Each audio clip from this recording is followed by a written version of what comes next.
Welcome to the Let's Talk About Talking podcast with your host, Adrienne Fuller, language and communications expert for kids of all ages.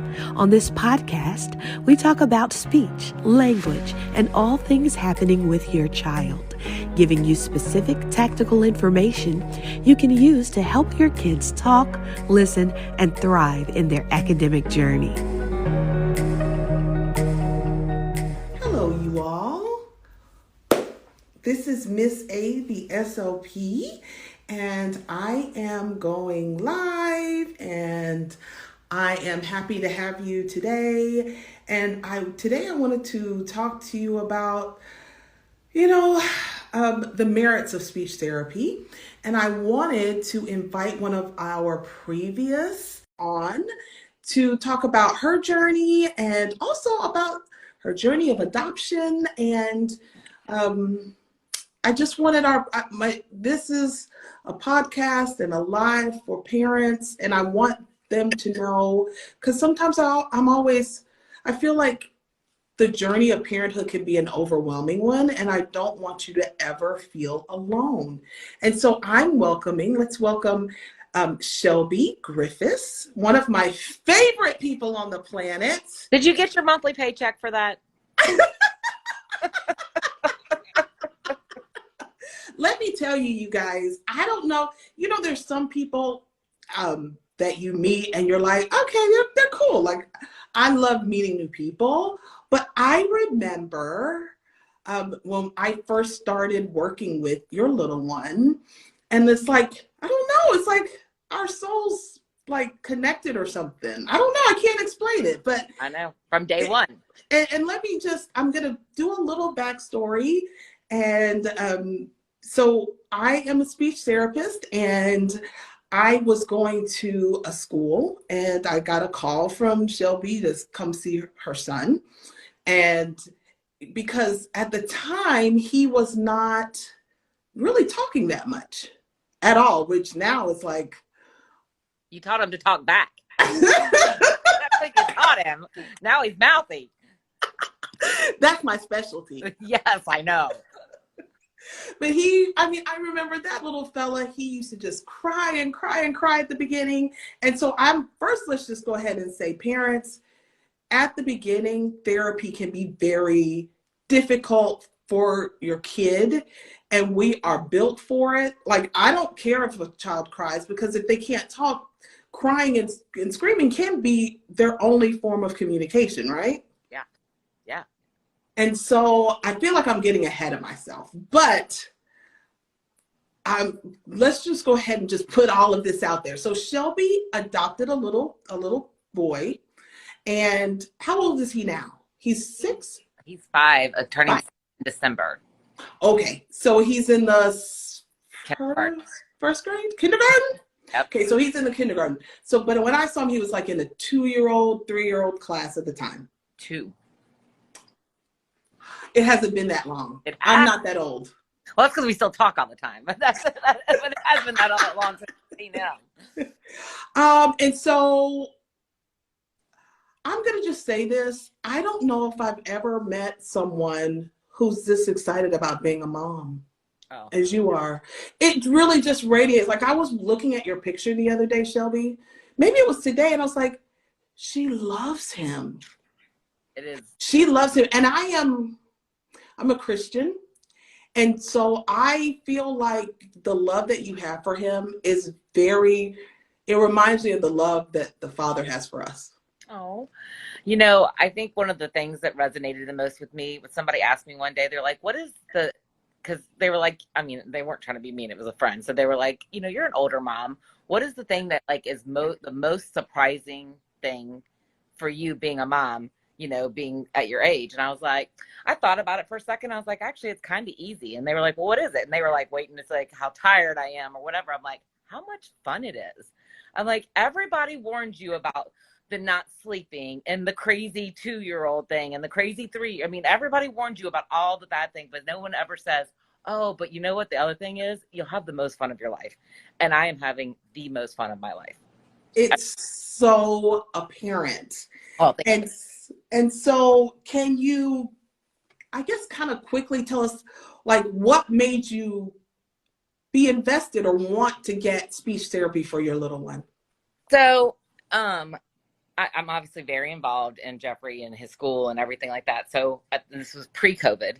And when I would go to pick him up or whatever, I mean, I would meet all the kids. And of course, you know, I'm like the crazy Aunt Shelby. Everybody has fun with me. So all the kids would run up and be like, hey, Aunt Shelby, hey, Jeffrey's mom. And they'd all be like talking to me and blah, blah, blah, blah, blah, blah, blah, and telling me what Jeffrey did that day and go on. And then I'd be like, hey, baby, what do you do? He'd be like, blue straw. And I was like, okay, did you see a blue straw today? And he just looked at me.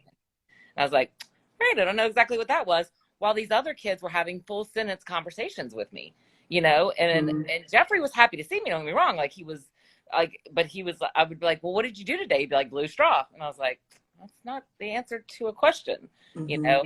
And I think I even told you so many times, it's, he knows words, but he's not using them in conversation, you know, it's just that. And, you know, so many people told me, oh, Shelby, it's just that he's a boy. Boys just don't give that kind of information. So he's probably just saying blue straw for, you know, to be funny or something. And the boys just don't give that information. But, you know, us moms, even adopted moms, they feel it in their gut. And I was like, no, I don't feel like that's exactly right. I don't, you know, I felt like he wanted to tell me what he did that day. Oh, stop. Before you even go any further, there's so much to talk about, just what you just said. First of all, parents, Shelby has a really good point. If, like, at the age of 2, your child should be putting together 2 to 3 words, like in a sentence or in an utterance, but they should also be able to start to answer some questions. So, you know, being a boy, boys can be late talkers, but kids of all all kids have that, or we want them to have that need and that want to communicate and the ability to do so. And I feel like one of the best things you could have ever done was just address it early, and then the second thing is, she said she knew it in her gut, because it feels like single people and new moms, everyone has an opinion on what you should do. I'm like, I'm single. Don't tell me what I should do. And I feel like we do that to moms too. Like, hey, don't worry about it. He'll do it when he's ready. Right. We are not. A new mom to not worry about something. I mean, I worry about what clothes he's wearing. Like, let's be honest here. So you felt like something was going on, and then what happened? So I took him to the doctor, and the doctor even said, oh, I really think you should just give it a break. You know, don't, you know, I would give it a little bit. I think you're worrying too early, and this, that, and the other. So I took her opinion for a little bit. I think probably another couple of months. And then it was like, I mean, like, I would go pick up his best friend, and they'd be in the back seat, and Audrey was like, and Jeffrey would just be looking at her. And I mean, now they seem to be able to communicate fine together. He wasn't having any problems socially or anything, but it just something wasn't right. And so at that point in time, I called you, and that's when I was like, I can't do it under insurance or anything because no one else thinks. And I feel like I need to do this. And you said, okay.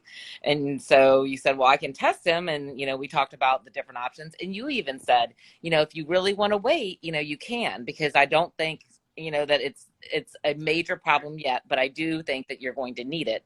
And the earlier you do it, the better. And which made me feel more secure, because I felt like, because you were also saying you thought it was necessary, but not maybe if I didn't want to rush into it, if I wanted to wait till insurance pick it up or something like that, that you were fine with that. It made me more secure that I weren't going to, and I know it sounds terrible, but, you know, these days it is what it is, that you weren't going to take advantage of my money at that point. Because if you're paying for this out of pocket, it's expensive.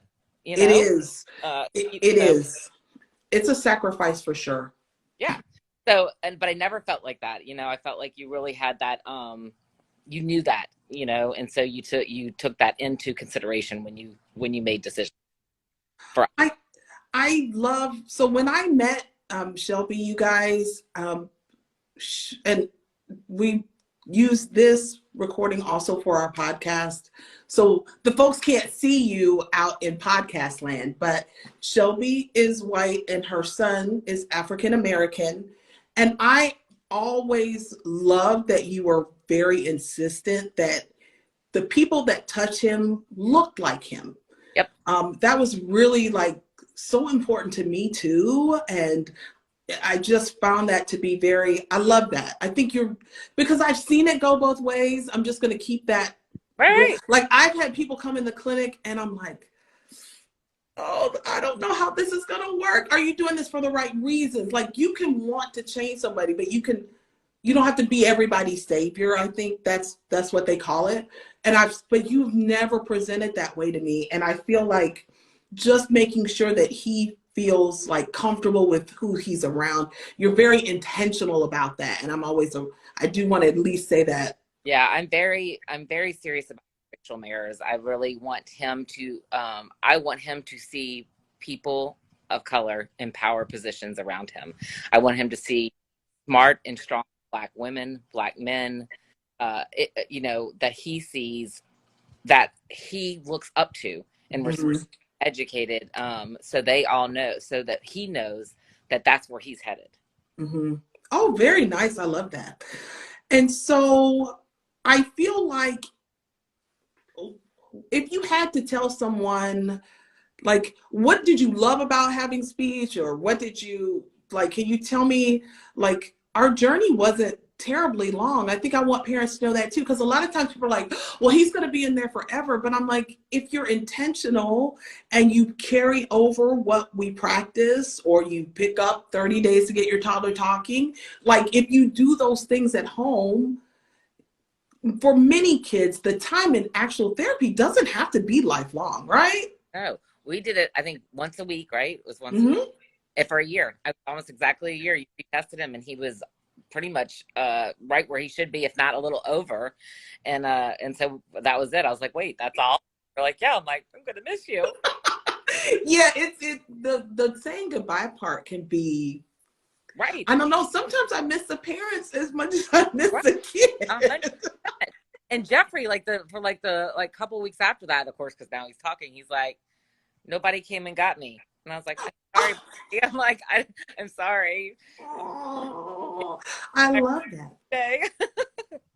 I feel like we worked so well together because we trusted each other, we respected each other, and we were a team. Like, can you talk to parents about how important it is to be a team with the teachers at your kid's school? Because I noticed that you do that too, and any professional that touches them. Yep. I'm anybody that has to deal with, or that likes to deal with children, it gets my back to start off with. So I always try to team up with anybody that is going to be around my child or anybody else's children to help them. And with my child, the way to help is to do work at home and to work with your therapist or your teacher or whatever they're asking you to do, and to back whatever they say. So what you would do, I don't know if you do this for everybody, so I'm just going to say what we did. What you would do is you would email me or text me or something, some papers that you were going through and things that you were doing with them. So when you did them there, maybe not that same day because I didn't want to wear them out, but the next day we would do it again, even if it was just one of the games you played. So there was some kind of to continue it throughout the week. And then like the next couple of days we would do some of the different things you did, you would tell me what you did and then I would just repeat it. Because I don't obviously know how to do the speech therapy part, but I knew what you were doing. And by you telling me what you were doing, I repeated it. So when he came back to you, he either knew that game or he'd be learning a new game. And then that would be the new thing that we would do. And so I think that and it also is really important to have open communication. Mm-hmm. That is so important. And I'm good about it. Sometimes I falter just because of being busy. But I think it's so important that if you are worried about something, you talk to your therapist, you talk to your teachers. And if the therapist and teachers have to be able to come to you too. So sometimes you have to hear things you may not want to hear. Yes. And you have to take it in and think, this is not me. This is not a reflection of my parenting. This is about my child. And that is the hardest thing to keep in your mind. When someone's like, your kid did this, you take it personally. Mm-hmm. Number two, because you're like, oh crap, sorry, I don't think, can we say crap on here? Yes, of course. That's worse. Good. I was like, whoa, I don't know if I was going to say that. But you take it internally. And so then you get mad and you get angry. And if you do that, you're not going to get the same benefit out of it. And your child's not going to get that benefit. And the thing that I have to remember at all times in adoption, in speech therapy, with the teachers, everything else, is that it's not about me. It's about that child. It is about him. And that's what you got to remember. I love that, because I always tell parents, that's so funny you said that, because I posted something that was like, you, your child's best advocate. But sometimes I've always been of the thought, parents, be your child's best advocate, but you can be respectful while doing so. Because like once a parent has really gone off on me, it's really hard I'm just being honest, as a professional, for me to come back from that, because I'm like, at the end of the day, most of us want the best for your child. And you still loved me. Well, I was getting to that. No, not even that, because I'm glad you brought that up, because I think we had this one thing, and like I came to the school and he wasn't there, but he was just sick and you forgot to tell me. And then I was like, I'm going to charge you a late fee. And you're like, oh, don't charge me a late fee. But let me just say this. We talked it out and we moved on. But like I never yelled at you and you never yelled at me. Like we're both adults. So you can have a disagreement with your child's provider because feelings are involved, and that's your kid. And that's everything. But like, just know that if a parent is listening, this is how we provide for our family. So like when we come to schools and kids aren't there, or parents don't keep in touch with us, for us, sometimes we're like, okay, you want us to keep in touch with you. Not that you did this. Right. No, you're right. Obviously, I'm very passionate, but I'm like, we just want the same back and forth, because respecting everybody's time. And by and that was an innocent mistake that day. I took Jeffrey out of class. They called in sick. So my brain wasn't thinking he's sick, call her. They called me and told me he was sick. So I went and picked him up, and it just my brain just never added up. It just never hit. And he texted me and I was like, oh my God. And then we had our little tip or whatever. But, in the long run, I was in a crappy mood that day, since I can say that. But in the long run, I was taking advantage of your time.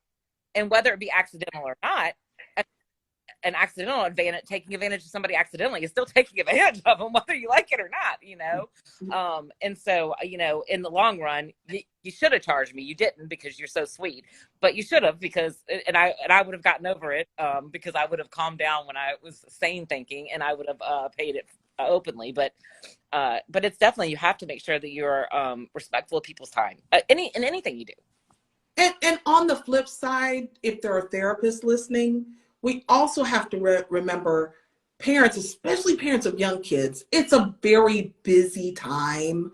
It's a very overwhelming time. And sometimes things do get lost. Things do get forgotten. That's why we try to say, hey, here's our attendance policy, things like that. But give our parents grace, because parents are, for the most part, doing the best that they can. Yeah, of course. But so are y'all. Correct. Like I think lately I'm trying to get both sides to see each other. Yep.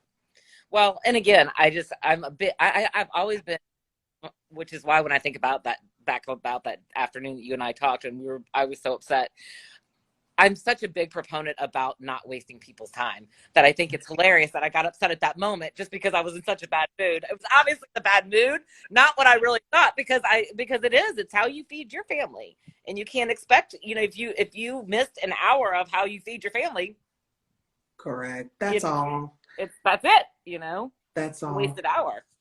Well, even with all that, we saw the baby for a year. He's growing and has done great things. If you could talk to any parent who has a young child who may need therapy or intervention, what would you tell them? Hey. Sorry, those are my dogs. I would tell them to go get help as soon as possible. Nothing is going to hurt them if you go get help sooner.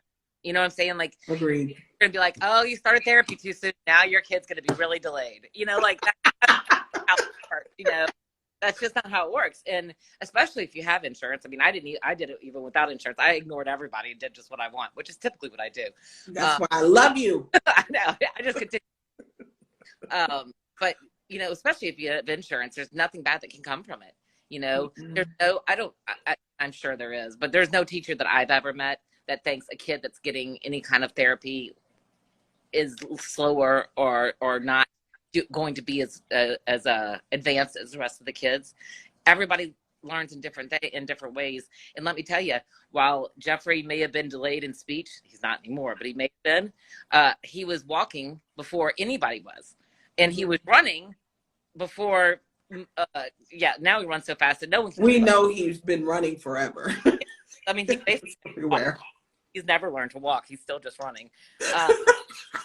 So, you know, I mean, every child does things in different ways. And if you can utilize, and you have, especially if you can afford it or you have the insurance for it, you can utilize that help. Just do it immediately, because it's not worth not doing.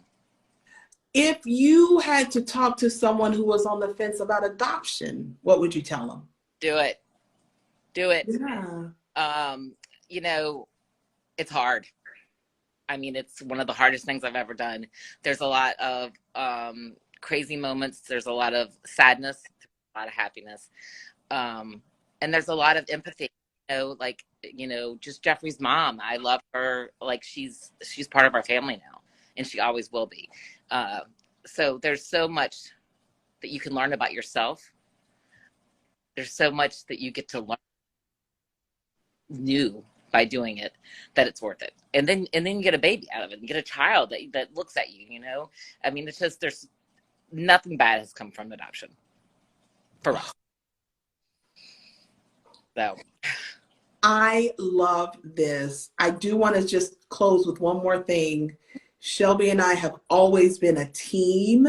So if there's a parent listening or watching and you don't fully trust the person that's seeing your child, you need to find someone else. Immediately. Like my thing is, sometimes people are like, well, I'm going to put a camera, or if there's something in your gut that says it's not the right fit, and it could not abuse, just not the right fit for your youth, your family, or your kid, find someone else. Because I believe we made such fast progress because we were literally like we had each other's backs, and we were like texted every day after him.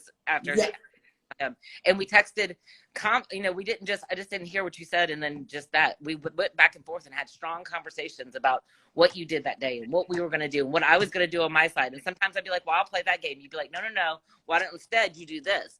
And stayed in constant communication and contact. And if you don't feel like you're getting that from your therapist, no matter, or teacher for that matter, yes, talk to the principal, find a new therapist, whatever you got to do.